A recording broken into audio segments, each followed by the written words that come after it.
কবি বলেন, জীবন পরিচালনার ক্ষেত্রে চিনিয়া মানুষের সঙ্গ নিতে হয়। কারণ কথায় আছে, সৎসঙ্গে স্বর্গবাস আর অসৎসঙ্গে সর্বনাশ। শুধু ভালোবাসলেই যে ভালো থাকা যায় সেটা কথা নয়। ভালোবাসা ছাড়াও ভালো থাকা যায়, ভালো একটা বন্ধু থাকলে জীবনে। তাই বন্ধুত্ব করতে হলে ভালো মানুষ দেখে করুন, যেন শুধু দুনিয়াতে নয় আখিরাতেও ভালো থাকতে পারেন। আরে ভাই, দুনিয়াতে তো সবাই ভালো থাকে, দুনিয়ার জীবনটা আর কয়দিনের। কথায় আছে, ক্ষণস্থায়ী জীবনের কিসের এত আশা, দিন পুরালে সবই তো শেষ, পঙ্কি ভাঙ্গে বাসা।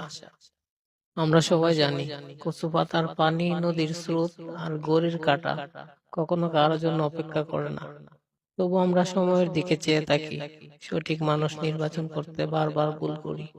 শুধু ভাবি যে এখন হয় নাই, ভবিষ্যতে হবে, কিন্তু ভবিষ্যৎটা আর কোনোদিন আসে না। তাই আমরা দাঁত থাকতে দাঁতের যত্ন নেই, সঠিক সময়ে সঠিক বন্ধু নির্বাচন করি।